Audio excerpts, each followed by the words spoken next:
Éternel Dieu des armées, Jésus-Christ est ton nom, nous te bénissons ce soir. Sois avec nous alors que nous allons commencer avec l'enseignement de ce soir. Que tu puisses nous inspirer, Seigneur. Je ne suis qu'un être humain. Je m'écarte du chemin, que toi-même, le Saint-Esprit, tu puisses entrer en scène pour nous parler. Seigneur, nous sommes sur le chemin, sur la route du ciel, et nous sommes en train d'apprendre, Père, que tout ce qui n'est pas de toi, l'esprit de l'incompréhension, du doute, de l'incrédulité, Seigneur Dieu, puisse abandonner tes enfants. Nous ne sommes pas venus, Seigneur, pour se faire voir, mais nous sommes venus pour communier autour de la parole, comme le messager disait, Seigneur. Et nous t'invitons ce soir à être avec nous, à nous enseigner. Je m'écarte du chemin, que toi-même, le Saint-Esprit, tu puisses nous parler ce soir, afin que nous puissions se perfectionner de jour au jour et que nous puissions arriver à la maturité spirituelle. Quand Frère Branham disait que nous devons être des gerbes agitées. Et nous croyons à cela, Seigneur, que tout est possible à celui qui croit. Quand Frère Branham nous a enseigné, Seigneur, que la chose qui limite que tu puisses agir en nous, c'est notre propre foi. Mais si nous croyons que tu peux faire quelque chose en nous, tu le feras aussi. Car tu as dit, lorsque vous demandez quelque chose en mon nom, ayez la foi que vous l'avez déjà reçue. Béni soit ton nom, béni mon frère et ma sœur, dispose nos cœurs à recevoir l'enseignement, Seigneur, de ce soir, et surtout à mettre cela en pratique, que nous ne soyons pas là, bornés seulement à l'écouter, comme Jacques a dit, mais plutôt à mettre cela en pratique. Béni soit ton nom, reçois l'honneur et la gloire. Je m'écarte du chemin, Seigneur, que l'épée soit pour tout le monde, comme tu as dit, c'est une épée à double tranchant, ça frappe dans les deux sens. Reçois l'honneur et la gloire. Nous te bénissons ce soir au nom du Seigneur Jésus-Christ. Amen. Que Dieu vous bénisse. Prenons nos Bibles.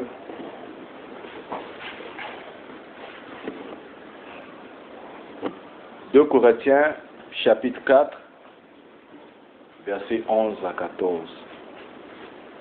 2 Corinthiens, chapitre 4, versets 11 à 14. « Car nous qui vivons, nous sommes sans cesse livrés à la mort, à cause de Jésus, afin que la vie de Jésus soit aussi manifestée dans notre chair mortelle. Ainsi, la mort agit en nous et la vie agit en vous. Et comme nous avons le même esprit de foi qui est exprimé dans cette parole de l'Écriture, j'ai cru, c'est pourquoi j'ai parlé. Nous aussi nous croyons et c'est pour cela que nous parlons, sachant que celui qui a ressuscité le Seigneur Jésus nous ressuscitera aussi avec Jésus et nous fera paraître avec vous en sa présence. Éternel Dieu des armées, Jésus-Christ de Nazareth, ouvre cette parole pour nous en ton nom que j'ai ainsi demandé de prier. Amen. Que Dieu vous bénisse. Veuillez vous asseoir. 2 Corinthiens 4, 11 à 14. Chapitre, verset 13. Et comme nous avons le même esprit de foi qui est exprimé dans cette parole de l'Écriture, j'ai cru, c'est pourquoi j'ai parlé. Nous aussi nous croyons et c'est pour cela que nous parlons. Notre thème, c'est croire puis parler.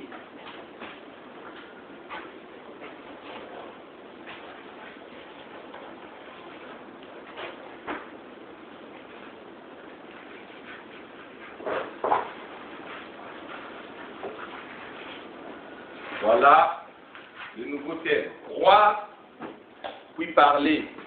Pour parler, il faut croire. Paul avait d'abord cru, et puis Paul a exprimé cela, c'est par la parole. Comme on commence toujours par la définition des mots, on a ici deux verbes ici, croire et parler. Croire veut dire quoi? Croire veut dire obéir à, suivre. Obéir à, suivre la vie, avoir la foi, avoir confiance en, être persuadé qu'une chose est vraie, réelle. Donc, croire, vous êtes sûr de la chose, vous êtes persuadé qu'une chose est vraie et réelle. C'est ça le verbe selon ce qui est écrit ici. Croire. Et il faut d'abord croire avant de parler. Ça, c'est selon le français. Nous allons prendre selon le messager. Prenez avec moi dans la brochure les œuvres sont la foi exprimée. Les œuvres sont la foi exprimée, paragraphe 327. Nous allons lire ça ensemble. Les œuvres sont la foi exprimée, paragraphe 327. 327.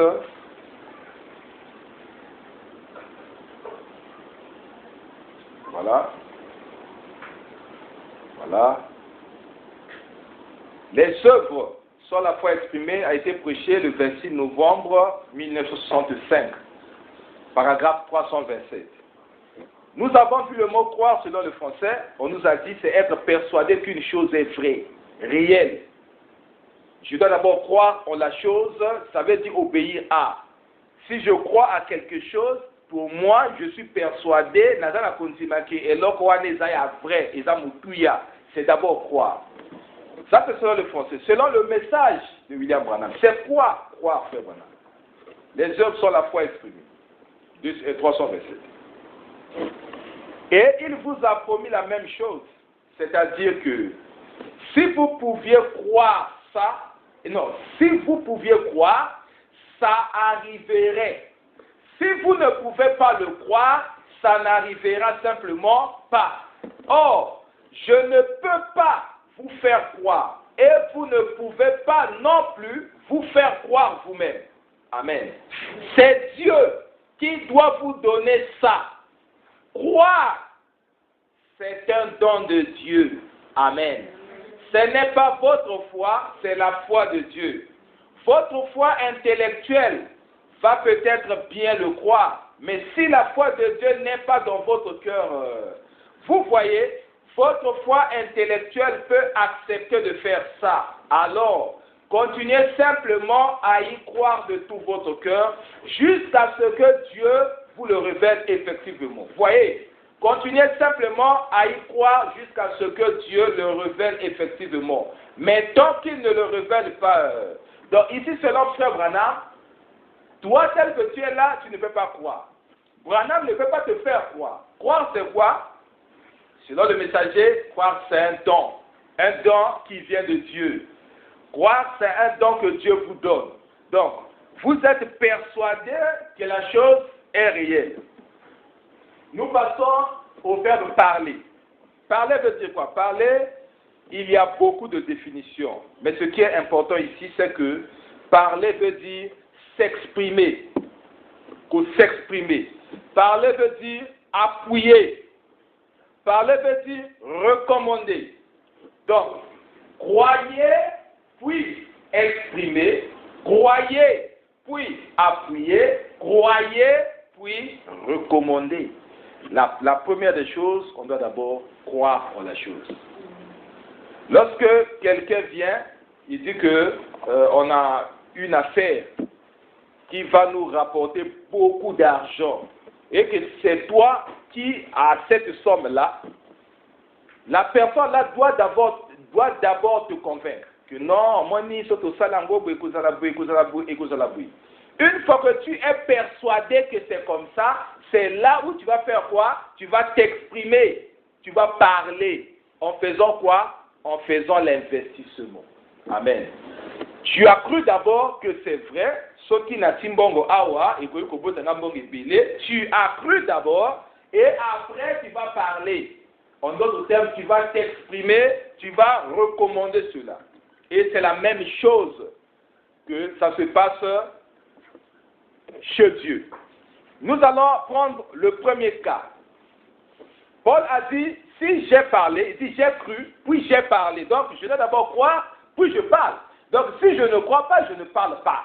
Pour que je parle, je dois d'abord, moi-même, je dois d'abord croire. Donc si nous croyons, nous devons parler.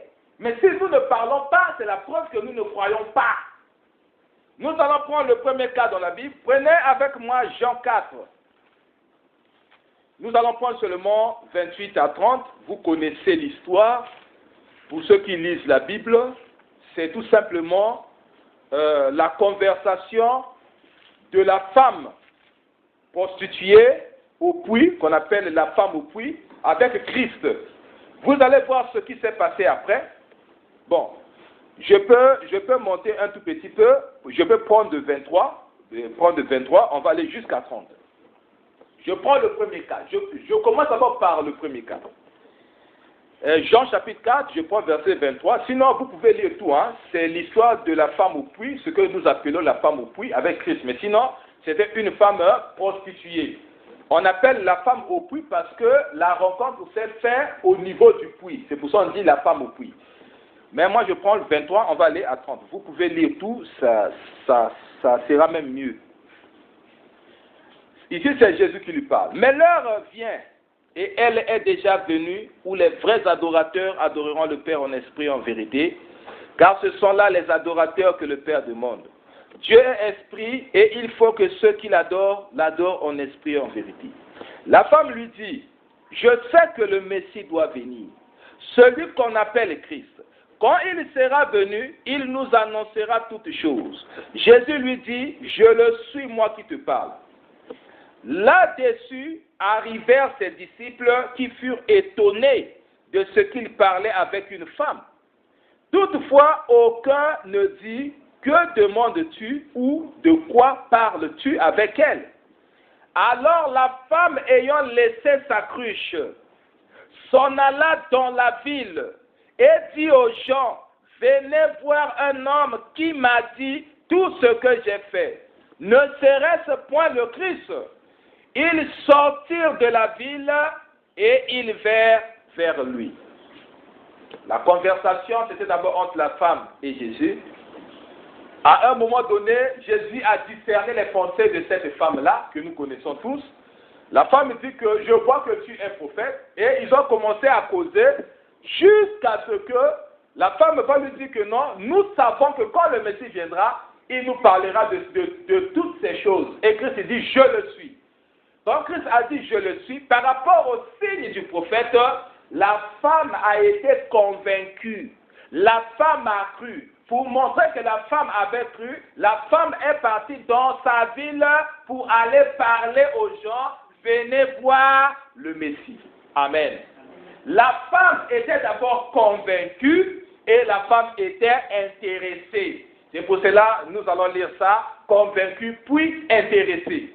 Donc, la femme a cru d'abord et après la femme a parlé. La preuve que la femme avait cru, c'est lorsqu'elle est allée parler pour dire « Venez voir ». Est-ce que ce n'est pas lui le Messie? Qu'est-ce qui lui a fait ça? C'est parce qu'elle avait vu le signe du prophète dans Jésus-Christ. Je vais prendre une écriture. Ça, je fais seulement une brèche. Prenez avec moi « Persévérer ». Je suis dans la brochure « Persévérer ».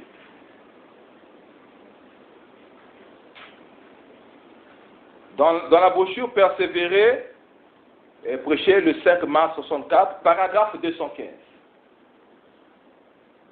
La femme était enseignée, la femme lisait le message de ce temps-là. La femme savait que les prophètes avaient un signe. C'est pour cela, la première des choses, quand Jésus lui a discerné les pensées, il n'a pas dit que tu es Dieu, non. Il a dit, je vois que tu es prophète. Pourquoi il avait dit que je vois que tu es prophète? Persévérer 215. Écoutez ce que Frère Branham dit. Ici, c'est Frère Branham. C'est en 1964, donc après les sous.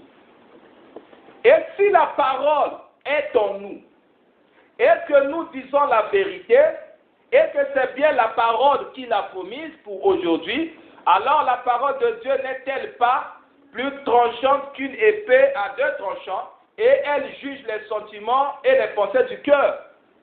La Bible dit-elle cela? L'Assemblée dit Amen. N'est-ce pas que tous les prophètes, pouvaient discerner les pensées dans l'esprit des gens? Pas vrai? L'Assemblée dit Amen.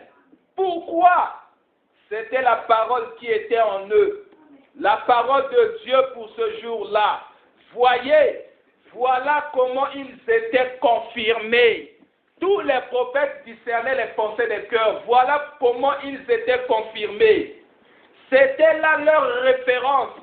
aucun d'entre eux ne faisait partie d'une organisation. Pas un seul, jamais. Leur référence, c'était leur ministère. La femme au puits a reconnu en Jésus le signe du discernement. Il dit, je vois que tu es prophète. Mais je sais aussi qu'il y a une promesse, quand le Messie viendra, il nous parlera de ces choses. Ici, quelqu'un peut dire, non, ici, on a dit les pensées dans l'esprit, pas dans le cœur. Prenez avec moi la brochure Un procès. Est-ce que tous les prophètes le faisaient, frère Branham? Soit nous allons croire un pasteur, un apôtre, un évangéliste, un docteur, soit nous allons croire William Branham, c'est à vous de faire le choix. Soit vous croyez votre pasteur qui vient contredire frère Branham, soit vous croyez frère Branham, ça c'est votre affaire. Mais moi j'ai la citation là où frère Branham me dit, n'ajoutez pas, ne retranchez pas, répétez seulement ce que je vous ai dit, parce que je vous ai dit tout ce que le Père m'a dit.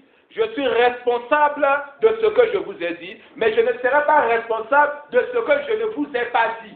Donc, moi aussi, je répète les paroles de William Branham. Un procès, prêché le 27 avril 64, paragraphe 247 à 249. Maintenant, veuillez me pardonner. Eh bien, vous autres, qui prétendez si bien connaître l'histoire, dites-moi quand, dans l'histoire de l'Église, il y a eu un conducteur qui est venu à vous là, vous les méthodistes, baptistes, presbytériens, luthériens, quoi que vous soyez, quand y a-t-il eu un homme qui vous a été envoyé et dont le nom se termine par H-A-M, jusqu'à ce jour, G-R-A-H-A-M, donc Graham, vous avez eu des Sonké, Moody, Finney, Knox, Calvin, mais jamais un H-A-M comme Abraham. Ah, il dit, comme Abraham et Graham, donc G-R-A-H-A-M, c'est juste 6 lettres. A-B-R-A-H-A-M,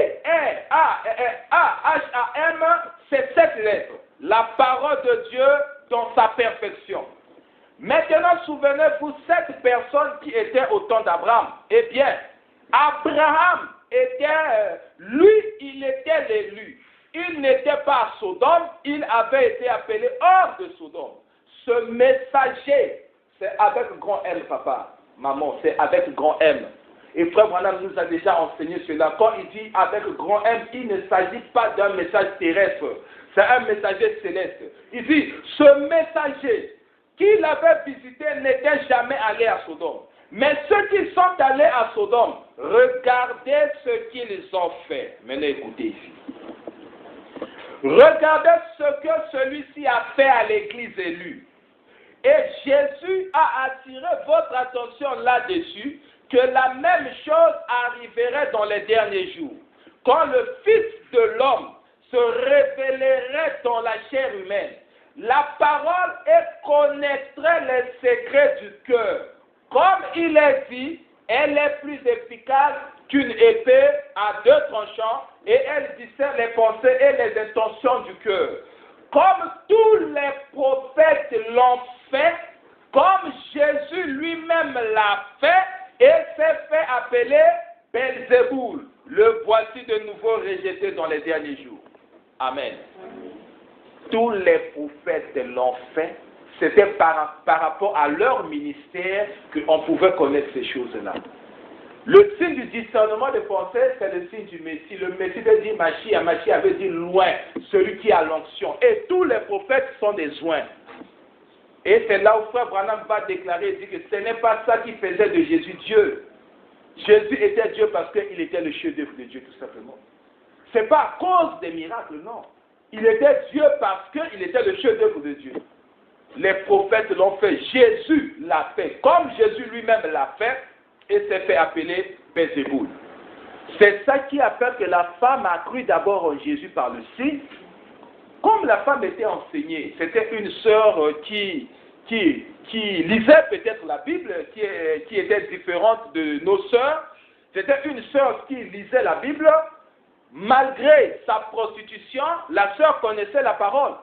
elle se retrouve face à un prophète, il dit, monsieur, c'est vrai, ce que vous m'avez dit, vous avez discerné les pensées de mon cœur. Les pensées du cœur, c'est quoi? C'est seulement la vision. Le don de discernement de pensée, c'est seulement la vision. C'est comme frère Branham faisait. Je vois, tu as eu un accident. Je vois un homme qui est plus proche de toi. C'est ça le discernement. Le discernement des pensées du cœur, c'est seulement la vision. Le discernement des pensées du cœur, c'est quoi? C'est que il y a des choses que nous faisons en secret, que nous ne voulons pas que les gens puissent savoir cela. Et si quelqu'un arrive à déceler ça au travers du Saint-Esprit, il peut te dire ce que tu as fait et ce qui cause ta vie. C'est ça ce qu'on appelle le discernement des pensées. C'est ça ce qu'on appelle le discernement des pensées. Branham faisait ça seulement comme ça. Mais toi aussi, si tu as le Saint-Esprit, ce n'est pas moi qui le dis, c'est William Branham, c'est la Bible. Le don de discernement, ça fait partie des 9 dons que Dieu a donnés dans l'Église. Si tu arrives à déceler la vie de quelqu'un, ici je vois que au fait, cette maladie, ce n'est pas pour toi, c'est pour votre grand-père, voilà, c'est un lien de famille. Mais lui-même, soit lui, il ne connaît pas, soit lui, il connaît, mais il n'a pas dit ça. C'est ça ce qu'on appelle le discernement des pensées de cœur. Et c'est le don qu'avaient tous les prophètes. Dans la Bible, on parle seulement de Nathan, mais ici, frère Branham me dit, quand on vous appelle prophète, ça veut dire que vous avez un ministère prophétique. C'était des voyants. On n'a pas tout raconté de ces prophètes-là.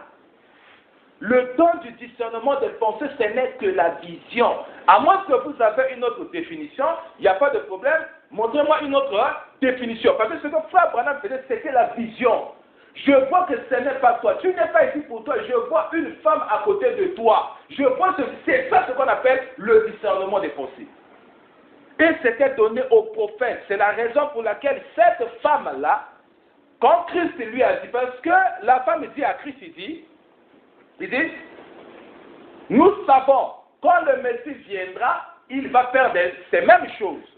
Celui qu'on appelle le Christ, parce qu'il y avait une prophétie entre Malachie et le temps de Jésus. Pendant tout ce temps, il n'y avait plus de prophète. Maintenant, la prophétie de Malachie parlait de Messie, parlait de Christ.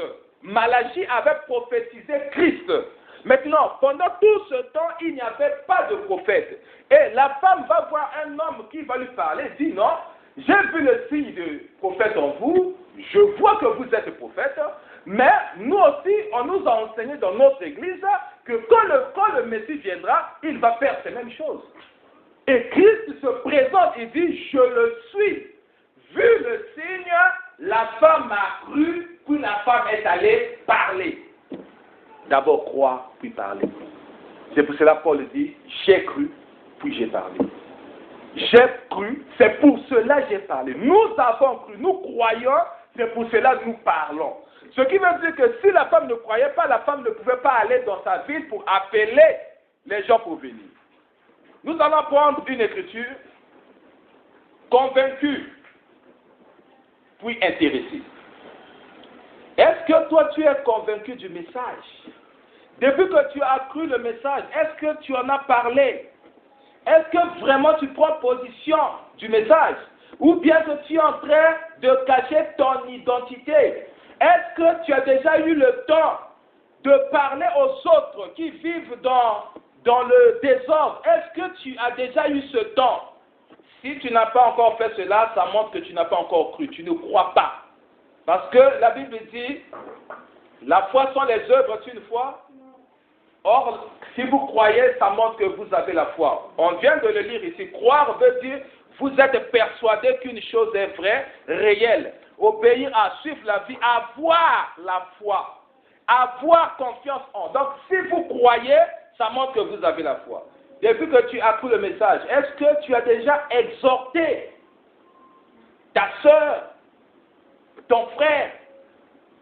Est-ce que tu as déjà témoigné de ce que Christ fait dans ta vie ou bien ce que Christ a fait dans ta vie? C'est parce que tu n'as pas encore cru. Tu ne peux pas parler, c'est parce que tu ne crois pas. Venir à l'église, lire les brochures, prier beaucoup, cela n'a rien à voir avec la croyance. Paul même a parlé des faux frères et il y a sûrement aussi des fausses sœurs. C'est-à-dire des gens qui ont l'apparence, mais au fin fond, ils ne sont pas comme cela. Tu ne crois pas en Dieu parce que tu ne parles pas. Si tu crois en Dieu, démontre cela par l'amour de Dieu. Paul a dit, si j'ai cru, il dit, si j'ai parlé, c'est parce que j'ai cru. Nous croyons, c'est pour cela que nous parlons. Je peux encore lire ça, c'est dans 2 Corinthiens 4. Prenez avec, voilà, 2 Corinthiens 4, verset 13. Et comme nous avons le même esprit de foi, la foi, qui est exprimée dans cette parole de l'Écriture, dans ce message du temps de la fin. Si nous avons le même esprit de foi qui est dans ce message, Paul dit, j'ai cru, c'est pourquoi j'ai parlé. Nous aussi, nous croyons et c'est pour cela que nous parlons. S'il n'y a pas la foi, tu ne parleras jamais. Une foi sans les œuvres est une foi morte. C'est pour cela que le messager presse même un message, il dit, les œuvres sont la foi exprimée. Les œuvres que nous faisons sont notre foi exprimée. Je dois exprimer ma foi. Une foi sans les œuvres est une foi morte. Une foi qui n'a pas des œuvres, ce n'est pas une foi. Brochure convaincu puis intéressé. Même le titre du sermon. 186. On va aller jusqu'à 199. Petit à petit. On n'est pas précis. Ça, c'est le cas de la femme au puits, ma soeur. La femme a cru et la femme est allée appeler les siens pour les sauver. Elle est allée chercher pour que les gens viennent écouter la parole. Parce qu'elle ne pouvait pas recevoir cela seule. Lorsque tu entres dans la présence de Dieu, si tu crois réellement que le message est vrai, si tu crois réellement que c'est le message qui va t'emmener au ciel, si tu crois réellement que William Branham c'est celui que Dieu a envoyé, alors que le monde est dans le chaos total, pourquoi tu ne parles pas? Pourquoi tu ne parles pas? Si tu dis non, moi-même je veux aller au ciel, ça montre déjà ta sémence. Pourquoi tu ne parles pas? Là, j'ai d'abord pris un premier cas. On va prendre d'autres cas. 186 à 199 plutôt, convaincu puis intéressé. La femme au puits était entièrement convaincue. Puis elle s'est intéressée à son peuple et a tout fait pour qu'il voie aussi ce signe et y croit. Après qu'elle a été convaincue que c'était le Messie. Amen. Elle est convaincue, puis elle a fait quoi? Elle a fait aussi que son peuple puisse voir le même signe. C'est après qu'elle a été convaincue que c'était le Messie. Car il lui avait dit quel était son problème. Elle a dit, Seigneur, nous savons que quand le Messie viendra, c'est ce qu'il fera. Il a dit, je le suis. Elle savait qu'un homme qui pouvait faire cela dirait certainement la vérité. Gloire à Dieu. Oui, un homme que Dieu utilise de cette manière ne mentirait pas. C'est vrai. Il vous dira la vérité. Il a dit, je le suis. Elle était transportée de joie quand cette lumière a jailli sur cette parole, qu'elle est retournée en ville, au pas de course, donc à Kimimbango. Elle a couru. Elle était entièrement convaincue. Peu lui importait si cela lui était permis ou non. Elle s'est mise à courir dans la ville et à le raconter aux rabbins, aux sacrificateurs et à tous les hommes dans la rue, à tous les marchands et dans toutes les épiceries. Et partout dans les rues, elle s'est mise à témoigner. Venez voir un homme qui m'a dit ce que j'ai fait. Prenez votre Bible, vérifiez dans le rouleau. N'est-ce pas la vérité que c'est le Messie lui-même? Elle était convaincue. Elle se lèverait au jour du jugement et condamnera des milliers de personnes ici aux États-Unis, certainement. La femme a vu le signe du Messie. Il dit, n'est-ce pas la vérité que c'est le Messie lui-même? Parce que entre Malachie et leur temps, il n'y avait pas eu le prophète. Et la venue du prophète qui devait venir, c'était Dieu lui-même. Malachie chapitre 3. Donc, le dernier prophète de l'Ancien Testament, c'était Malachie. Malachie va annoncer, celui qui va venir là, ce n'est ni Jérémie ni qui que ce soit. Donc, quand vous allez voir un prophète, c'est le Messie lui-même. C'est pour cela, la femme dit, je vois que tu es prophète, mais on nous a annoncé, selon Malachie, qu'un homme va venir, mais sauf que ce n'est pas un homme, c'est Dieu lui-même. C'est comme nous aussi, on nous a promis, avant que le Fils revienne, Elohim sera sur la terre. Christ doit être révélé dans une chair humaine. Parce que Christ n'a jamais été révélé dans une chair humaine. Christ a utilisé des vases, c'est vrai, mais la révélation de Jésus-Christ dans sa totalité devait s'accomplir au temps de la fin. Avant que le jour de l'Éternel arrive, je vous enverrai Élie le prophète. Celui qui revient avant le jour de l'Éternel, c'est Élie. Et le messager dit, l'Élie d'aujourd'hui, c'est le Seigneur Jésus-Christ lui-même. Le signe du discernement. Les gens ont vu, mais les gens ne croyaient pas à William Branham. Les gens ne croyaient pas au message de Branham. Continuons. Vous savez, Jésus a dit, la reine du Midi se lèvera au jour du jugement et les condamnera parce qu'elle est venue entendre un don de sagesse qu'avait Salomon, le discernement. Et il a dit, il y a ici plus que Salomon, certainement, mais les gens ne croyaient toujours pas en lui, certainement. Elle était convaincue, la femme au puits, elle était convaincue et elle voulait que son peuple soit convaincu. Voyez, après avoir été convaincue, elle s'est intéressée à son peuple. Elle savait que c'était le Messie. Elle savait que c'est ce que la Bible disait que le Messie ferait quand il viendrait. Elle a dit, nous savons que le Messie, celui qu'on appelle Christ, quand il viendra, il nous annoncera ces choses. Mais tu dois être prophète. Jésus a dit, je le suis. Là, elle était convaincue parce qu'elle savait que l'Écriture le disait. Et voilà, c'était là. Elle était convaincue, puis elle a été intéressée. Elle est allée en parler à quelqu'un d'autre. Amen. Écoutez ici, c'est frère Branham qui dit. Elle est convaincue, puis elle a été intéressée. Elle est allée en parler à quelqu'un d'autre. Est-ce que depuis que tu as cru le message, est-ce que d'abord tu crois le message? Parce qu'après quoi il faut parler? Est-ce que tu parles aux gens? Est-ce que tu arrives à exhorter les gens? Est-ce que tu donnes ta position? Est-ce que tu t'exprimes? Que ce soit dans ta famille, que ce soit là où tu es. Est-ce que tu arrives à faire que les autres aussi soient sauvés comme toi?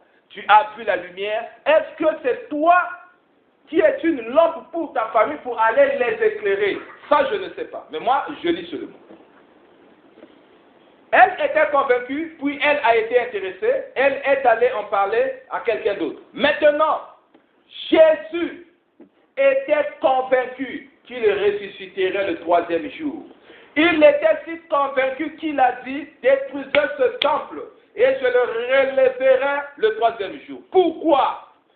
David, dans les Écritures, un prophète sous l'inspiration.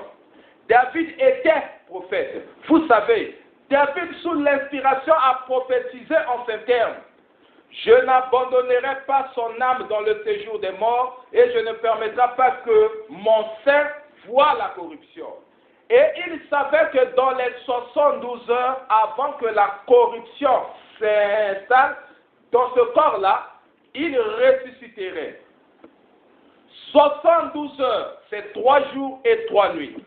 Il a dit, détruisez-le et je le ressusciterai entièrement. Entièrement convaincu, c'est vrai, qu'il le ressusciterait. Il savait que les Écritures ne peuvent pas faillir. Alléluia. Je suis convaincu, ça c'est maintenant Branham lui-même, je suis convaincu qu'il est le même hier, aujourd'hui et éternellement. Je suis convaincu du ministère et du message que je prêche. Je suis convaincu que c'est la vérité. Je suis convaincu que ces visions viennent de Dieu. Je suis convaincu que nous vivons dans les derniers jours. Je suis convaincu que cet esprit qui est sur moi en ce moment, c'est le Saint-Esprit. Gloire! Je suis entièrement convaincu. Je suis convaincu que la voix du Saint-Esprit est la bonne voix. Je suis convaincu que la voix de la Bible est la vérité. Je suis convaincu que Jésus-Christ est celui qui est ici en ce moment. Je suis convaincu que si nous croyons en lui, à cette minute même, je suis convaincu qu'il guérira tous les malades en un instant, en un clin d'œil. Je suis convaincu qu'il répandra le Saint-Esprit sur ce lieu, au point qu'un cri éclatera. Et qui sait ce qui pourrait alors arriver? Je suis convaincu, je le crois de tout mon cœur, pas parce que je suis un homme âgé. Je prêchais ceci quand je n'étais qu'un jeune homme, quand j'avais à peine 20 ans. Je suis convaincu depuis ce jour où il est venu à moi, à la rivière. Alléluia. Je suis convaincu qu'il est ici maintenant. Je suis convaincu que cette colonne de feu est la même colonne de feu qui était avec Israël dans le désert. Et c'est la même colonne de feu qui est avec l'Église aujourd'hui. Gloire! Je suis convaincu que c'est vrai. J'ai consacré ma vie à cela. J'ai quitté ma maison et tout le reste. J'ai tout donné pour cela. Je suis convaincu que c'est la vérité. Je suis convaincu qu'il est ici maintenant. Je suis convaincu que l'Esprit qui est ici maintenant, c'est le Saint-Esprit. Je suis convaincu que nous sommes baptisés en son Esprit maintenant même. Je sais que c'est la vérité. Je suis entièrement convaincu que Jésus-Christ est le même hier, aujourd'hui et éternellement. Je suis convaincu, parfaitement convaincu. Amen. Branham a parlé parce qu'il est convaincu. Est-ce que c'est notre cas aujourd'hui? Est-ce que réellement nous croyons? Convaincu, c'est que tu es persuadé de la chose, c'est que tu crois cela. Jésus a dit détruisez ce temple en 3 jours, parce que Jésus avait lu une écriture. David était inspiré, il dit je ne laisserai pas mon sein, puisse, je crois que c'est ça, non? Voilà, je ne laisserai pas mon sein puisse aller jusqu'à la corruption du corps. Et la corruption s'installe en 3 jours. Tel que Frère Branham dit, tel que la science le dit, ce sont 12 heures. À cause de cette écriture. Jésus s'est levé sur cette écriture. Est-ce que toi tu es convaincu de Dieu? Est-ce que toi tu crois en Dieu? Si tu crois en Dieu, pourquoi tu ne parles pas? Dieu t'a donné beaucoup de choses. Il y a beaucoup de bénédictions que Dieu a données. Lisons dans Marc chapitre 11, versets 23 à 26. Est-ce que tu es convaincu de Marc chapitre 11, versets 23 à 26? Est-ce que réellement tu es convaincu? Maintenant, si tu es convaincu, pourquoi tu pleures? Pourquoi tu as des lamentations? Pourquoi tu veux abandonner Dieu? C'est parce que tu n'es pas encore convaincu, tu ne crois pas. C'est une foi intellectuelle, ce n'est pas la foi de Dieu. C'est là où Frère Branham me dit, croire, c'est un don. Demandez à Dieu ce don. Marc chapitre 11, verset 23. Je vais aller jusqu'au verset 26. Est-ce que tu es convaincu de cette écriture, frère, sœur? Je vous le dis en vérité. Si quelqu'un dit à cette montagne, ôte-toi de là et jette-toi dans la mer, et s'il ne doute point en son cœur, mais croit que ce qu'il dit arrive, il le verra s'accomplir. C'est pourquoi je vous dis, tout ce que vous demanderez en priant, croyez que vous l'avez reçu, et vous le verrez s'accomplir. Et lorsque vous êtes debout, faisant votre prière, si vous avez quelque chose contre quelqu'un, pardonnez, afin que votre Père qui est dans les cieux vous pardonne aussi vos offenses.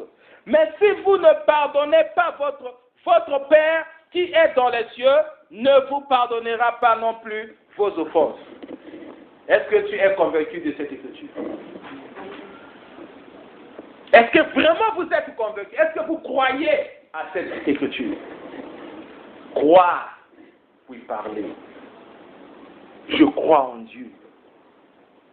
J'ai demandé à Dieu quelque chose, mais la chose n'arrive pas encore. Mais seulement ta foi. croire puis parler. C'est comme si vous avez déjà la chose. Faites comme si vous en avez déjà, comme si vous possédez déjà cette chose. Christ ne peut pas mentir.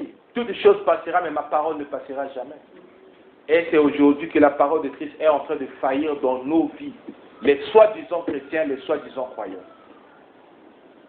Si tu as cru, pourquoi tu ne parles pas autour de toi?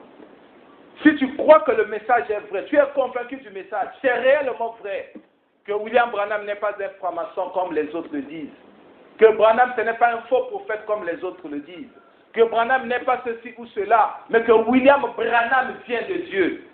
Pourquoi tu ne parles pas? Pourquoi tu as honte, tu as même peur de montrer ta position?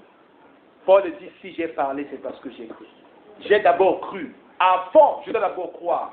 La femme samaritaine devait d'abord croire, convaincue. Et elle est allée intéresser son peuple parce qu'elle avait l'amour de Dieu en elle. Est-ce que tu as déjà intéressé les gens que tu connaisses, ton entourage? Est-ce que tu as déjà prêché le message? Tu prêches une fois, quelqu'un ne veut pas, toi tu dis, ah non, bon, donc non, frère. Tu dois être un fou de Christ, comme le messager dit, c'est comme Paul dit, je suis insensé. Insensé, pas des choses du monde, mais insensé de Christ. Est-ce que tu y crois réellement? Prenons le deuxième cas. Prenez avec moi Jean chapitre 1, verset 43 à 46. Jean 1, verset 43 à 46. Voici le deuxième cas d'une personne qui a été convaincue, il a cru et il est allé intéresser l'autre, il est allé parler. Si vous croyez réellement, vous devez parler. Vous n'exhortez pas, c'est la raison pour laquelle ça montre que vous ne croyez pas. Même si vous dites que je crois, le Seigneur connaît vos cœurs et sait que vous ne croyez pas. La foi sont les œuvres d'une foi morte. Même si je dis j'ai la foi et que s'il n'y a pas des œuvres, où est ma foi? Jean chapitre 1, verset 43-46. Le deuxième cas. Le lendemain, Jésus voulut se rendre en Galilée et il rencontra Philippe. Il lui dit, suis-moi. Philippe était de Bethsaïda, de la ville d'André de Pierre. Philippe rencontra Nathanaël et lui dit, nous avons trouvé celui de qui Moïse a écrit dans la loi et dont les prophètes ont parlé, Jésus de Nazareth, fils de Joseph. Nathanaël lui dit, peut-il venir de Nazareth quelque chose de bon? Philippe lui répondit, viens et vois. Et vous connaissez la suite. Le messager dit, Philippe a cru le message, a reçu la lumière. Il a parcouru quelque chose de 50 kilomètres pour aller annoncer cela à Nathanaël. Et quand il partait, Nathanaël était sous le figuier en train de prier. Vous pouvez continuer la suite. Lui, il était sous le figuier en train de prier. Et il est venu pour exhorter l'autre. Nous avons trouvé celui de qui Moïse avait parlé. La question qu'on se pose, comment, qui lui a dit ça? C'est parce que Philippe était convaincu. Philippe a cru d'abord le message. Et après, qu'est-ce qu'il a fait? Philippe est allé pour exhorter les autres. Est-ce que toi, est-ce que moi, c'est ce que nous faisons? Point d'interrogation. Depuis que nous sommes dans le message, est-ce que c'est ce que nous faisons? Est-ce que nous croyons vraiment que ce message est vrai? Ça, je ne le sais pas. Mais la seule chose, c'est le test. Si vous croyez, vous allez parler.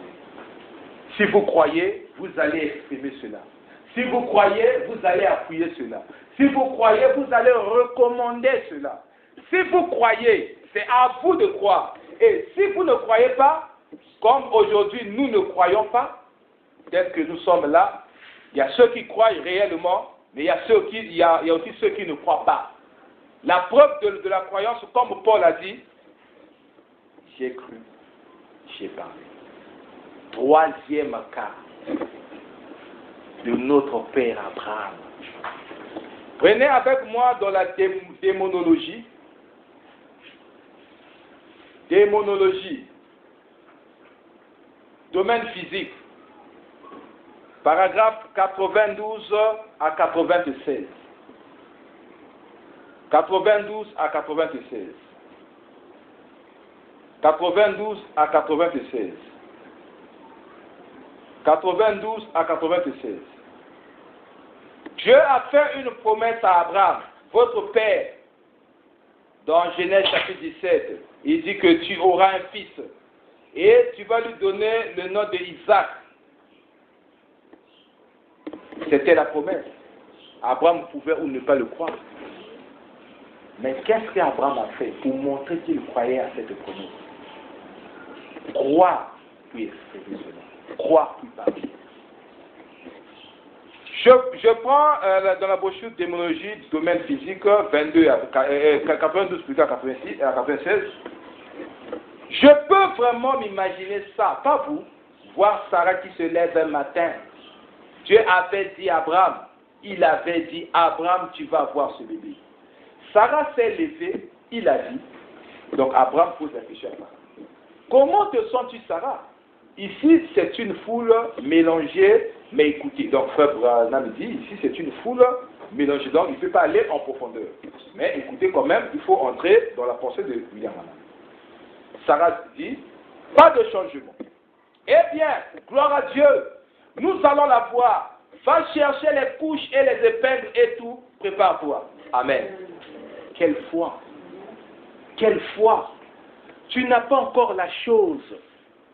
Tu n'as pas encore la chose. Christ a dit, lorsque vous demandez en priant, vous devez vous comporter comme si vous avez déjà cette chose-là. Ayez la foi que vous en avez déjà, vous possédez la chose. Mais chez nous, ce n'est pas ça. Nous sommes des Thomas, nous sommes des frères Thomas et des sœurs Thomas. Tant que je ne vois pas, il n'y a rien. Tant que moi, je ne vois pas, je ne peux pas. Abraham dit à Sarah, comment tu te sens? Sarah dit en tout cas, il n'y a rien, il n'y a rien. Abraham dit, bien, gloire à Dieu, nous allons la voir. Va chercher les couches et les épingles et tout, prépare-toi.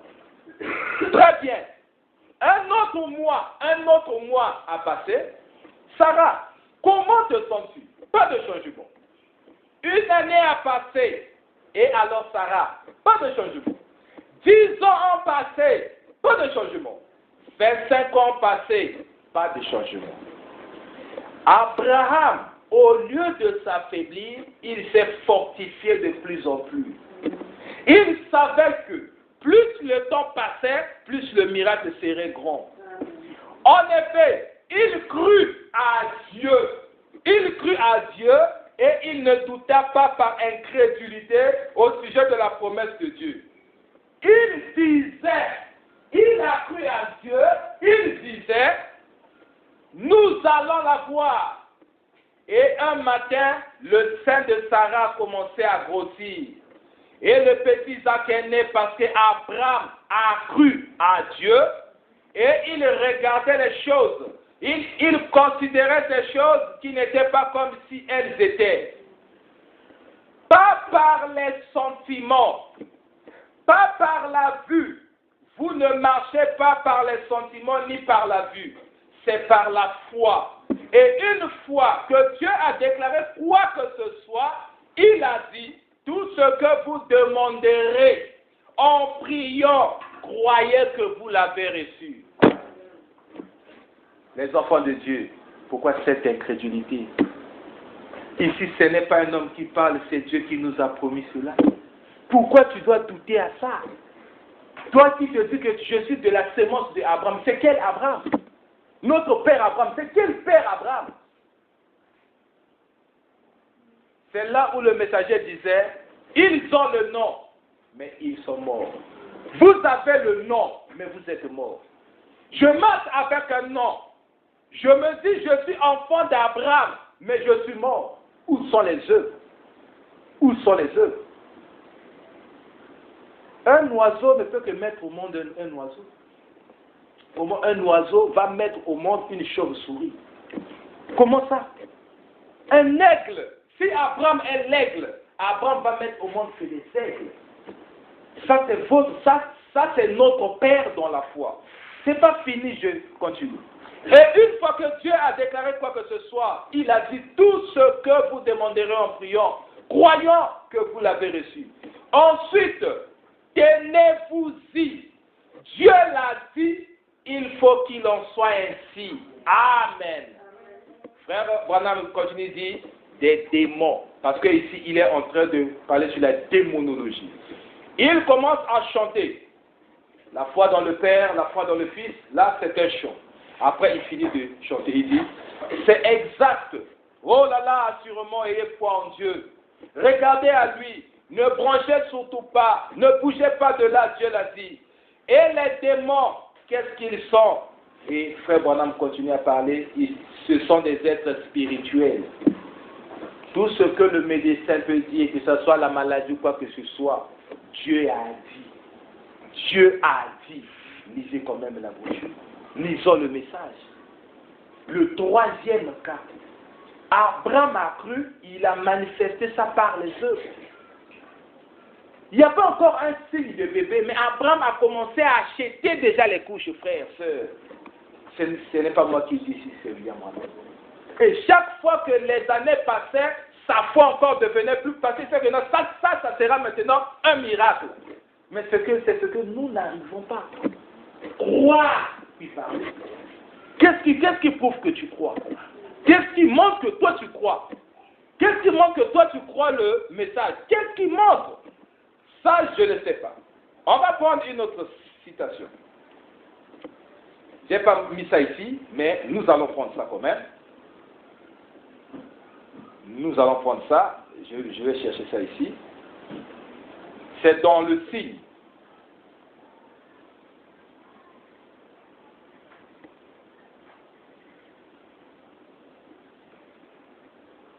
Dans le signe.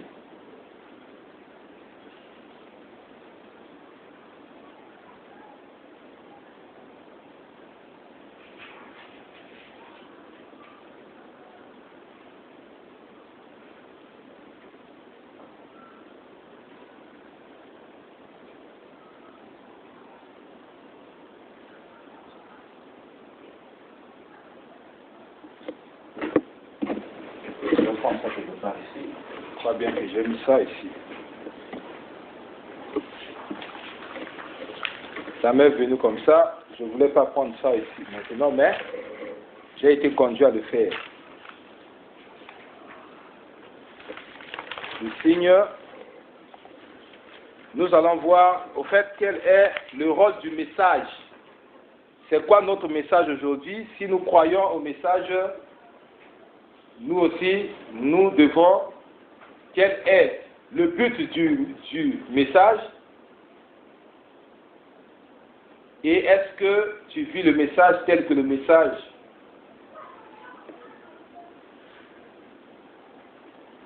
Oui. Voilà.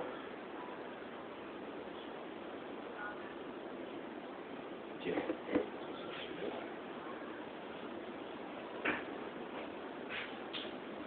Maintenant, écoutez. Si frère, si toi tu crois, ma soeur, si toi tu crois, si réellement toi tu crois, écoutez ce que le message dit. Je suis dans la brochure, le signe. Prêché le 1er septembre 1963. Le signe du 1er septembre 1963. J'ai cru, puis je parle. Si je crois ça, si je parle, c'est parce que j'ai cru. Le signe du 1er septembre 63, paragraphe 135. On va descendre, là où je vais m'arrêter, je vais vous donner aussi l'endroit que je vais m'arrêter, mais je commence à 135. Paul a dit, quand je livrerai mon corps pour être brûlé comme sacrifice, je distribuerai tous mes biens pour nourrir les pauvres. J'aurai la foi pour transporter les montagnes et ainsi de suite. Et je parlerai les langues des hommes et des anges. Et toutes ces autres choses. Il a dit, je ne suis rien tant que ce signe n'est pas appliqué. Tant que ce signe, c'est de cela que je vais parler ce soir. De l'amour. Voyez-vous? Donc, tant que ceci n'a pas été appliqué, je ne suis rien. Peu m'importe. Vous pouvez avoir chassé les démons. Vous pouvez avoir guéri les malades par votre prière de la foi. Vous pouvez avoir fait tout cela, mais si ce signe n'est pas là, vous êtes sous le coup de la colère de Dieu. Vous pouvez être un croyant. Vous pouvez venir en chair et prêcher l'évangile. Plusieurs viendront à moi ce jour-là en disant, Seigneur, Seigneur, n'ai-je pas prophétisé par ton nom, prêché par ton nom, n'ai-je pas chassé des démons par ton nom? Cela inclut à la fois les méthodistes, les baptistes et les pentecôtistes. Jésus a dit, retirez-vous de moi, vous qui commettez l'iniquité, je ne vous ai jamais connu. Mais quand je verrai le signe, je passerai par-dessus vous. C'est la condition de Dieu requise pour cette heure. Le message du temps du soir est d'appliquer le signe. Amen. C'est la condition requise pour cette heure. Le message du temps du soir est d'appliquer le signe. Satan a sémé toutes sortes de contrefaçons, des poignées de main, des évidences et des choses de la sorte. Oubliez ça. C'est maintenant l'heure du signe lui-même. Non pas quelques contrefaçons, quelques faux semblants, quelques substituts. C'est maintenant l'heure où le signe lui-même est en train de s'identifier au milieu de nous et de prouver qu'il est le même Jésus hier, aujourd'hui et pour toujours. Et il est tout à fait conforme à la parole. Il doit être appliqué. Que penser d'un homme qui prétend avoir ce signe et qui nie cette parole? Vous ne pouvez pas le faire. Le signe doit être là. Le sang vous servira de signe. Maintenant, le Saint-Esprit, la vie qui était dans le sang, vous sert de signe. Amen. On y arrivera dans un instant. Voyez-vous, le Saint-Esprit est le signe. L'affaire est classée. Oui, monsieur. Maintenant, rappelez-vous, le signe, c'est le Saint-Esprit. Éphésiens chapitre 4, verset 30. C'est Paul qui parle de cela. Il dit ceci. Pour vous qui êtes scellés du Saint-Esprit, n'attristez pas le Saint-Esprit. Dieu vous a placé un sceau. Le sceau de Dieu, le signe de Dieu, c'est le Saint-Esprit. Ce qui montre que vous êtes déjà baptisé, vous êtes né de nouveau. Maintenant, frère Branham, comment doit-on faire pour commencer à appliquer le signe? J'ai cru, c'est pour cela que j'ai parlé. Prenez toujours dans la même brochure. Écoutez bien ce que le message dit. Dans la même brochure, paragraphe, je vais prendre, je crois là où je me suis arrêté, c'était 135, je crois que je suis allé jusqu'à 138, si je ne me trompe pas, jusqu'à 139, merci beaucoup, jusqu'à 139. Maintenant, je vais parler maintenant, c'est quoi le signe? Le signe, toujours dans la même brochure, paragraphe 364, on va descendre. 364, on descend. Appliquez-le. Dites, Seigneur, je vais chercher mon fils. Je vais chercher ma fille. Je la réclame. Satan, laisse-la aller. Je viens la chercher. J'applique mon signe, le Saint-Esprit. Oh Saint-Esprit, qui habite en moi. On parle de ma fille là-bas. Je vais vers elle maintenant avec ton onction sur moi. Il le fera. Amen. C'est ce qu'ils ont fait en Égypte. C'est ce qu'ils ont fait à Jéricho. Si vous voulez lire un autre passage, allez à Actes 16, 31. Paul dit au centenier, crois, je suis le messager de l'heure. Crois au Seigneur Jésus-Christ, toi et ta maison serez sauvés. Est-ce juste? Croyez pour votre maison, amenez-les tous dessous.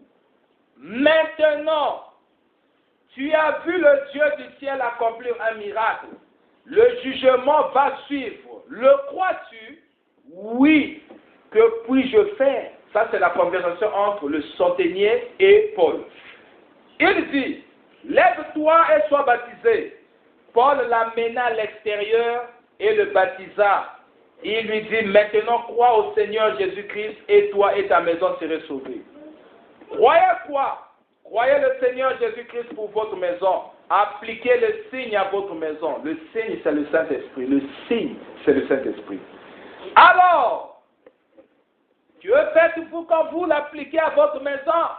Mon frère, ma soeur, qu'est-ce que tu vas faire lorsque tu veux appliquer le signe à ta maison? Vous vous débarrassez de toutes les ordures. Vous prenez toutes les jupes courtes, les shorts, les cartes, les cigarettes, les appareils de télévision, et quoi encore? Et vous jetez cela dehors, comme vous décidez d'appliquer le signe. Il ne peut pas supporter cela. Qui? Le signe. Qui? Le Saint-Esprit. Ne peut pas supporter cela. Oui, monsieur, sortez tout ça. Toutes les soirées dansantes, et les fêtes, et le rock'n'roll, et ces vieux journaux vulgaires, et toutes ces choses qui sont de ce monde. Mettez cela à la porte. Dites, enfin, on fait le grand ménage ici.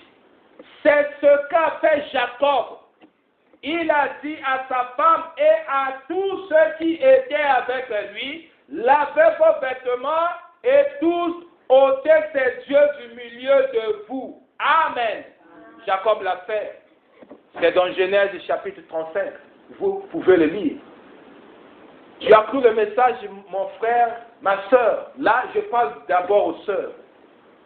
Tu as cru le message. Le message dit que tu ne peux pas avoir les boucles d'oreilles. Le message dit que tu ne peux pas avoir les chaînettes.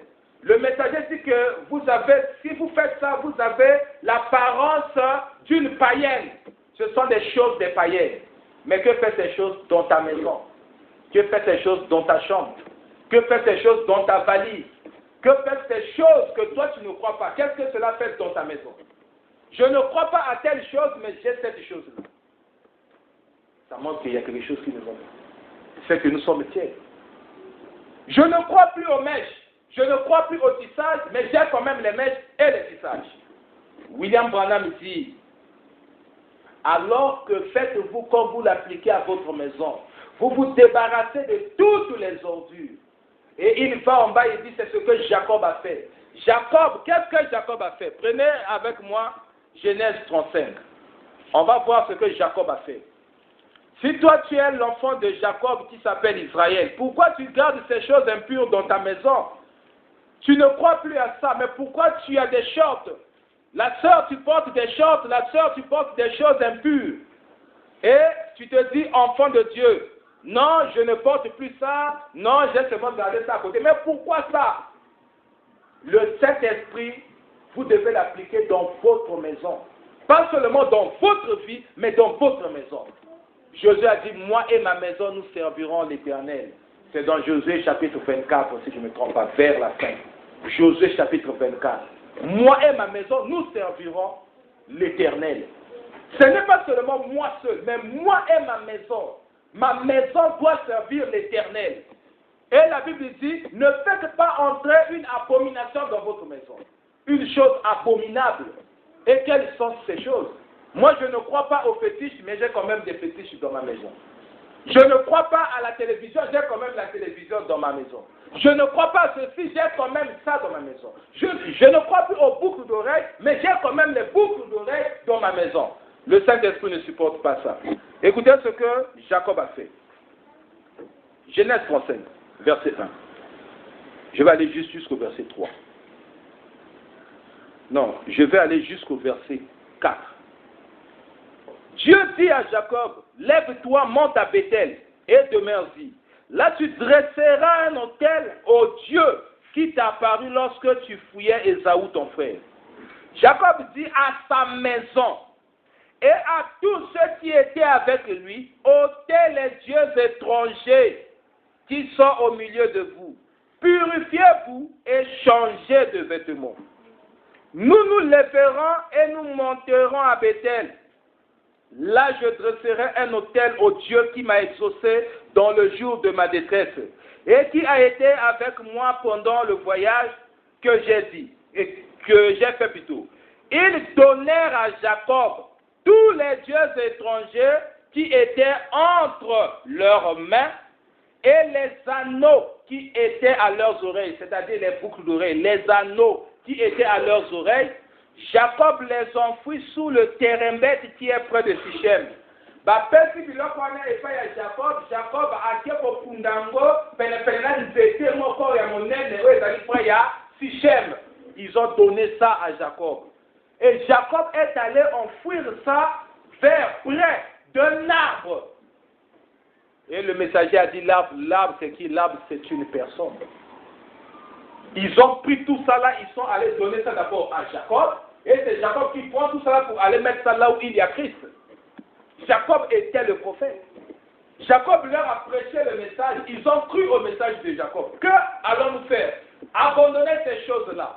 Ils ont donné ça à Jacob. Jacob va prendre ça pour aller déposer ça vers un arbre. Il dit, non, pas vers, plutôt sous l'arbre. Il dit, enfuis sous le terrain bête, donc sous l'arbre. Donc il y a l'arbre là, à Soumoli et à Koundi, qu'on a sous l'arbre. Et la Bible dit dans Psaume chapitre 1, nous sommes comme des arbres. Quelqu'un, attendez, nous allons lire ça aussi. Moi, je préfère lire parce que retenir comme ça, souvent, c'est un peu difficile. Psaume chapitre 1. Heureux l'homme qui ne marche pas selon le conseil des méchants, qui ne s'arrête pas sur la voie des pécheurs et qui ne s'assied pas en compagnie des moqueurs, mais qui trouve son plaisir dans la loi de l'Éternel et qui la médite jour et nuit. Il est comme un arbre planté près d'un courant d'eau. L'arbre, c'est une personne, c'est quelqu'un qui vit la parole. L'arbre, c'est Christ aussi lui-même. Il est l'arbre. Vous allez me poser la question, quand Christ a dit qu'il est l'arbre, Jésus lui-même, il a dit qu'il était l'arbre.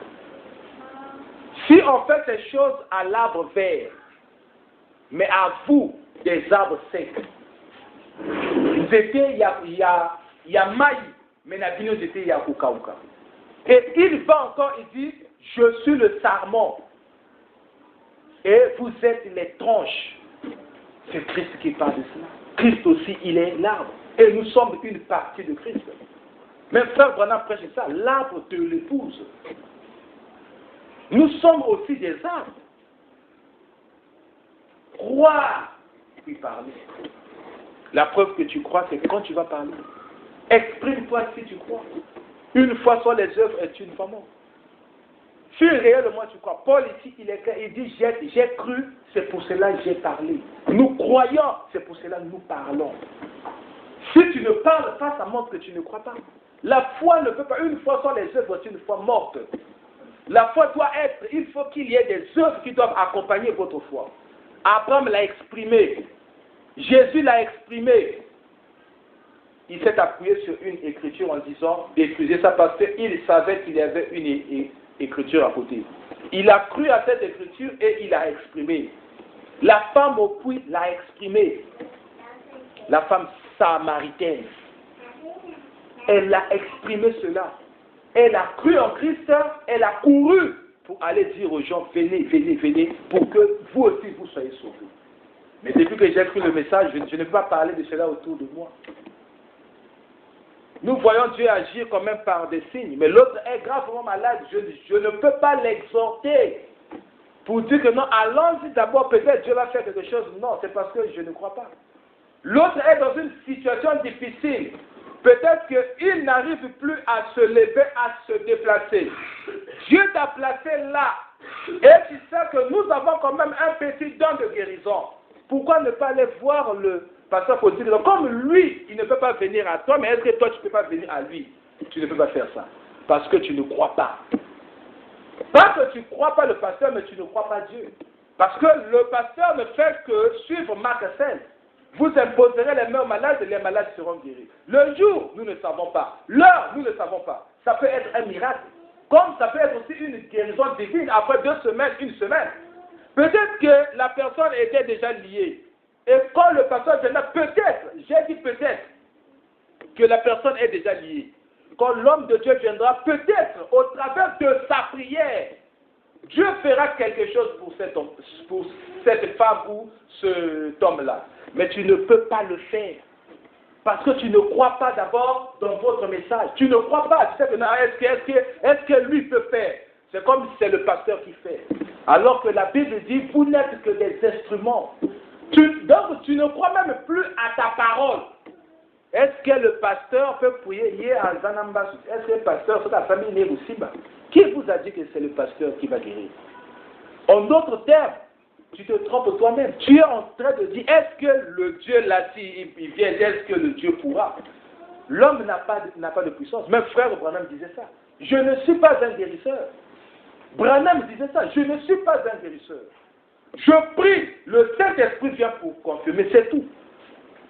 Mais qui vous a dit que si le pasteur prie, Mbasowana et Kobandoyo Mate ou bien tu n'as pas encore, mais toi déjà tu commences à imaginer. C'est parce que tu ne crois pas. Tu ne parles pas, c'est parce que tu ne crois pas. Mais tu parles. Quand il s'agit de ta ceinture seulement, de ta famille, ce qui diable à côté chez yo, à Simbi maman, à Simbi papa, toi à Simbi non ou bien nani, yo le bien, toi que nani qu'on a peut-être pas au là. Ça montre de quelle sémence nous sommes. Nous sommes, ça c'est pas la sémence de Dieu. La femme samaritaine, on l'avait négligée, même dans sa vie, parce qu'elle était une prostituée. Le messager vient de le dire ici, il dit, Tangoye a mon signoana, elle n'a pu tenir compte que non, est-ce que n'a pas que non, Moussa n'a pas, elle est entrée, elle parlait à tout le monde, au rappel, au sacrificateur, à n'importe qui. Elle a oublié que hier Azalaka prostituée. Elle n'a pas vu ça. Elle est allée annoncer l'évangile. Et les gens sont venus. Et au travers de cela, il y avait eu des gens qui étaient guéris et sauvés. Mais est-ce que c'est ce que nous voyons aujourd'hui? On limite même Dieu. L'autre est malade à côté de toi. Parfois, il est en train de passer les moments difficiles. Il y a beaucoup de gens qui disent que non, il y a Yeka na esprit. Mais tu ne peux pas l'exhorter pour dire, viens d'abord. Viens d'abord, puis tu vas voir. Est-ce que quelque chose de bon peut venir du message? Est-ce que dans le message, on a encore des prédicateurs qui prient pour des gens? Moi, je ne crois pas parce que je pour là-bas, c'est seulement la parole.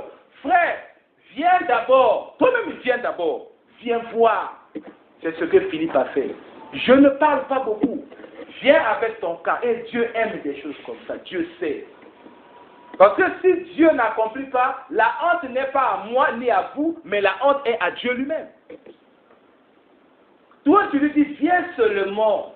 Oh non, biso na kana biso déjà basi batia biso chaîne na kana donc biso na wuti côté à nani tel kuna basamel pas la simité na wuti côté après ta femme na wuti côté à quelle église tu ne seras pas le premier cas.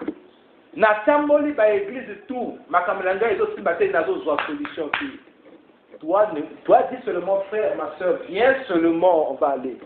Nous allons prier. Mais non, si Dieu n'agit pas, mais toi viens seulement.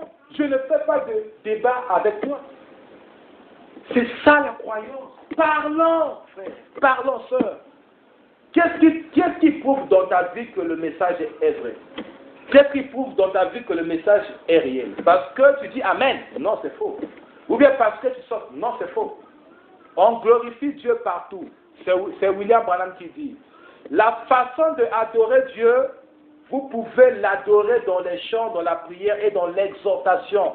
Là où vous travaillez, tout ce que vous faites, mettez Dieu en première position. Quelqu'un parle mal de Dieu, ramenez la personne avec douceur. Est-ce que c'est ce que nous faisons? J'ai honte de parler parce que je ne crois pas. Je ne crois pas. Je vais croire à Dieu, c'est lorsque chez moi-même, c'est-à-dire autour de moi, quand je vois quelque chose, c'est que Dieu va agir. Donc c'est pour dire que notre Dieu, c'est un Dieu familial. C'est un Dieu qui n'agit que dans, je ne sais pas, peut-être juste, au fait, nous amène à qui soit à Zanzambe, oyo, azor pour Nabaka. Ce qu'il y a, oyo, kanangati. C'est comme j'entends les pasteurs qui disent que non, ça ce n'est pas mon cas. Non frère, nous ne pouvons pas dire ça. Parce que celui qui est en nous est plus fort que celui qui est dans le monde. Ce n'est pas nous qui guérissons, peu importe le cas. Même si Azana Sida, même si Azana, je ne sais pas, n'importe quelle maladie. Nous avons vu le chemin pour arriver à la guérison. Elle confesse ou il confesse seulement. Si il est sincère, elle est sincère. Dieu ne peut pas mentir. On applique seulement lui, c'est fini. Si elle confesse, il confesse. Si il s'agit de confesser, il doit confesser. Mais si il ne s'agit pas de confesser, s'il ne s'agit pas de confesser, nous allons prier, Dieu va agir. Est-ce que ça c'est ton problème? La façon dont Dieu va guérir, est-ce que ça c'est ton problème? Mais tu ne peux pas le faire parce que tu ne crois pas en Dieu. Et comme tu ne crois pas, tu ne peux pas parler. J'ai cru. C'est pour cela que j'ai parlé. Je vais encore finir par là. C'est là où nous allons finir. Prenez encore avec moi 2 Corinthiens chapitre 4. C'est là où nous allons finir. 2 Corinthiens chapitre 4. Je prends le verset 13. Et comme nous avons le même esprit de foi qui est exprimé dans cette parole de l'Écriture, le message du temps de la fin, j'ai cru, c'est pourquoi j'ai parlé. Nous aussi, nous croyons, et c'est pour cela que nous parlons. Que Dieu vous bénisse. Nous avons fini, nous tenons debout. Exprimez votre foi par les œuvres.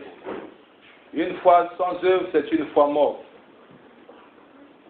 Le but du message, c'est d'appliquer le signe. Et le signe, vous avez vu tout, faites sortir, balayer tout ce qui est contraire à la parole dehors. Vos bijoux que vous avez gardés quand vous étiez païen. Les trucs impurs, pourquoi vous les gardez? Chez vous, ce n'est pas un musée. Vous n'êtes plus la personne qui était autrefois. Pourquoi je vais garder les mèches, les tissages? Pourquoi? C'est pour quel but? Pourquoi je dois continuer à garder les talons dans la maison? Pourquoi je dois continuer à garder les bracelets dans la maison? Alors que ces choses-là, ce sont des choses abominables. Nous, on voit que les grands péchés, mes frères, madame, dit Dieu se cache et se révèle dans la simplicité. Ce que vous appelez sagesse, Dieu appelle ça folie. Ce que toi tu appelles petit péché, Dieu appelle ça grand péché. Il n'y a pas de petit péché, il n'y a pas de grand péché. Tout est péché. Et surtout quand il s'agit de l'iniquité, toute iniquité est un péché. Remercions le Seigneur et que le Seigneur nous donne la croyance. Prions.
Seigneur Dieu Tout-Puissant, merci pour cette prédication de ce soir. Merci de nous avoir parlé, Seigneur. Comme Paul a dit, nous devons d'abord croire, Père, après cela nous devons parler. La foi sont les œuvres d'une foi morte. La foi doit être accompagnée d'une œuvre quelconque, Seigneur. Abraham, pour exprimer sa croyance, sa foi, il est allé acheter les couches et les épingles, alors que l'enfant n'était pas encore là. Mais 25 ans plus tard, Seigneur Dieu, l'enfant est venu. Tu nous as dit, chaque fois que vous demanderez quelque chose, ayez la foi que vous l'avez déjà reçue. C'est quelque chose que nous, dans le message, nous n'arrivons plus, Seigneur, à croire. Mais Seigneur, je crois que tu es en train de préparer les cœurs. Nous avons honte, Seigneur Dieu, de ramener les malades, d'amener les cas. Parfois, nous connaissons quelqu'un qui est en train de passer un moment difficile. Mais nous sommes en train de douter, est-ce que vraiment Dieu va agir? Pardonne-nous pour notre incrédulité, Seigneur. Pardonne-moi, pardonne mon frère, pardonne ma soeur. Seigneur Dieu Tout-Puissant, nous t'avons déjà vu, Père, dans beaucoup de choses. Et nous croyons que, Seigneur, comme Frère Branham nous a dit, la même foi qui peut guérir le palu, c'est la même foi qui guérira le cancer.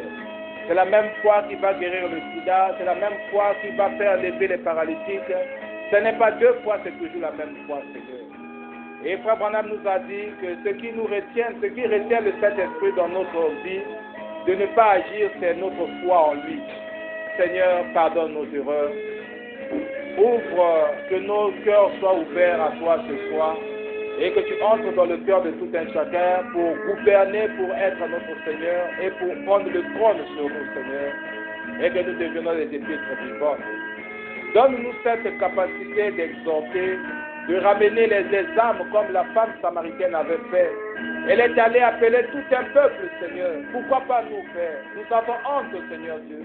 Nous ne pouvons pas prêcher, nous ne pouvons pas exhorter, parce que nous avons honte de notre croyance. Et cela montre que nous ne croyons pas, Seigneur. Tu as dit que si vous avez honte de moi devant les êtres humains, les hommes, moi aussi j'aurai honte de vous devant les anges et mon Père. Seigneur, nous ne voulons pas avoir honte de toi sur cette terre, les hommes. Car la Bible dit que les lâches n'hériteront pas le royaume des cieux. Et nous ne voulons pas être des lâches, Seigneur, mais nous voulons être très courageux en Christ et ramener, racheter les âmes. Papa, alors que le diable a lié beaucoup des âmes, Seigneur, donne-nous cette capacité de ramener des malades, de ramener ceux qui sont dans des situations difficiles, de ramener ceux qui sont dans des problèmes, Seigneur. S'il n'y a pas de malades, comment saurons-nous que tu es le Dieu qui guérit? S'il n'y a pas de captifs, comment saurons-nous que tu es le Dieu qui délivre? Il faut qu'il y ait ces choses, Seigneur. C'est comme Frère Branham disait, la preuve qu'il y a la maladie, c'est ça qui montre que Dieu est un Dieu guérisseur. S'il n'y avait pas la maladie, on ne devait pas t'appeler guérisseur. S'il n'y avait pas de péché, on n'allait pas t'appeler sauveur. Tu as permis ces choses pour démontrer tes attributs. Et tu continues à le faire dans l'église du Dieu vivant. Il faut qu'il y ait des cas, Seigneur. Il faut qu'il y ait des malades. Il faut qu'il y ait des captifs afin que, Père, nous puissions voir tes merveilles au milieu de nous. Béni soit ton nom, sois glorifié, sois magnifié dans le nom puissant du Seigneur Jésus-Christ. Accompagne mon frère, ma soeur, accompagne chacun de nous et que la nuit soit bonne pour tout un chacun, la nuit soit douce et que l'ange du Seigneur puisse nous parler. Seigneur, visite-nous, parle-nous dans les songes et les visions nocturnes et que tu puisses nous donner des messages. Donne-nous le cœur, Seigneur Dieu, d'y arriver et ouvre notre cœur de pierre, change cela en un cœur de chair. Donne-nous un esprit nouveau et bien habité en nous. Bénis chacun de nous, protège-nous contre les attaques de des spirituels. Au nom du Seigneur Jésus-Christ. Amen. Que Dieu vous bénisse. Nous avons fini. Que Dieu bénisse. C'était juste une prédication, ça n'a rien à voir avec le Seigneur.